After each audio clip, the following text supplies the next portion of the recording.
Para hablar del tema, hoy nos acompaña la doctora Roxana Ábalos, presidenta de la Defensoría de Derechos Humanos de Querétaro. Muy buenos días, gracias por su tiempo. Muy buenos días, gracias a ustedes por invitarme. El asesinato de Valeria es calificado por algunos como feminicidio, pero me gustaría preguntarle inicialmente, ¿cuál es la diferencia entre homicidio y feminicidio? En el caso, el homicidio es privar a la vida de una persona. En el caso del feminicidio, estamos hablando de privar de la vida a una mujer por el simple hecho de serlo. O sea, es un homicidio de género, un homicidio de odio. Entonces, ahí está la diferencia. ¿Y cómo calificaría usted lo que le sucedió a esta pequeña niña de 11 años? Lo que sucede es que yo calificaría en función de todos los homicidios que se han estado dando en ese sentido. Cuando empieza a crecer la violencia contra mujeres, ya sean niñas, jóvenes o adultas, ya pudiéramos empezar a ver un problema de género, o sea, en este sentido de violencia de género, de violencia contra las mujeres. Entonces, no es el único caso, son muchos casos los que se han ido dando, según lo que estábamos escuchando hace unos momentos, y en ese sentido creo que pueden empezar a calificarse como feminicidios cuando no hay cuando se empieza a generar un acto de violencia contra las mujeres que empieza a ser como sistemático y no se ve una respuesta contundente de la autoridad. Y de hecho se han visto muchas manifestaciones en México, en Argentina, también en otros países. Ahora, me gustaría preguntarle también, porque hay datos que me llamaron la atención. Por ejemplo, en países como Marruecos, Turquía, y tengo entendido que en al menos 3 estados en México indultan a los violadores y se casan con sus víctimas menores de edad. ¿Cómo es esto y se puede catalogar también como algo violatorio de los derechos de estas niñas? Por supuesto que es violatorio de los derechos de las menores, o sea, empezando son menores para contraer matrimonio. En segundo lugar, es abuso sexual. En tercer lugar, no es, desgraciadamente luego las costumbres están muy arraigadas en ese sentido, que permiten precisamente que como limpiar el honor de la chica, casándose con su agresor. Entonces, es totalmente violatorio de los derechos humanos de las mujeres que se encuentran en esas situaciones.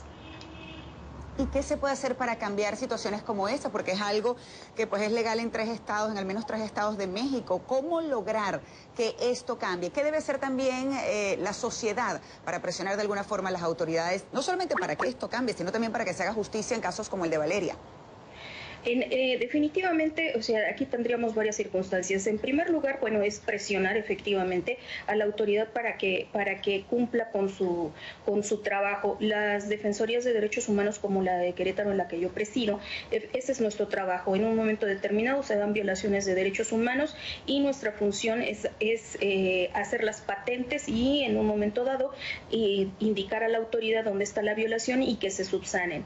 Y la otra, creo que estas son las medidas en un momento determinado, las primeras, pero creo que este es un trabajo a largo plazo porque tenemos que hablar entonces de la educación a la población, de ir modificando esas costumbres que aunque tengan años en ese sentido, no quieren decir que en un momento dado tengan que continuarse. Entonces es una cuestión de educación que se tendrá que ir dando en las escuelas, en los padres de familia, a los profesores y a la sociedad en general, de que mujeres y hombres son iguales, somos iguales y que en un momento determinado merecemos el respeto como seres humanos. Y no nos pueden discriminar considerando que somos inferiores al género masculino.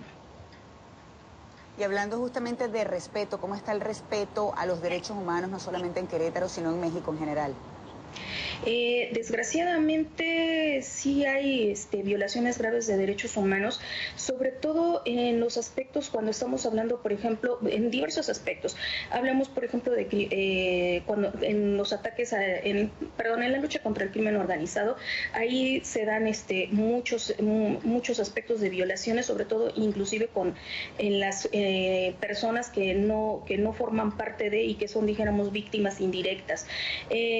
También se da la circunstancia de violaciones actualmente, no solo inclusive en aspectos de la policía, sino inclusive en las escuelas, en cuestiones de salud. Hay muchos problemas en ese sentido que definitivamente va a tener que seguirse luchando, trabajando el día a día en esta situación para poder en todo caso ir erradicando poco a poco estas conductas. Y exigir justicia, como dice por cierto una de las pancartas de estas protestas que dicen justicia para Valeria. Hemos visto protestas por este caso, el asesinato de esta niña de 11 años, pero también hemos visto protestas con otros casos, uno de los más sonados por supuesto también a nivel internacional y en México especialmente fue la desaparición de estos estudiantes, estos 43 estudiantes de Ayotzinapa, y ha pasado ya muchísimo tiempo y todavía no se sabe exactamente qué fue lo que pasó. ¿Por qué hay tanto problema en encontrar esa justicia que tanto pide el pueblo mexicano? Aquí yo lo que vería es en un momento dado la falta de voluntad pudiera ser por un lado, pero también es el hecho de que la falta de capacitación de las propias autoridades, y no hablo de los rangos jerárquicos superiores, sino en el caso de los inferiores, que no le dan importancia, demeritan las denuncias, y en un momento determinado minimizan los hechos, como si los actos fuesen culpa de las propias personas, ¿no?, que son víctimas de estos delitos. Entonces creo que ahí hay un trabajo muy fuerte que hacer en el sentido de concientizar no solo a los mandos superiores de las propias autoridades, sino que se den capacitaciones y en ese sentido a todo el personal, pero además no solo eso, sino que quienes incurran en incumplimiento de la ley se les aplique, porque el problema es también la impunidad. Creo que la impunidad lo que ha hecho es generar crecimiento de todos estos crímenes, porque no se ve un resultado en donde digan una consecuencia de que si se comete un determinado hecho va a pasar tal situación. Creo que ahí sí hay un grave problema también.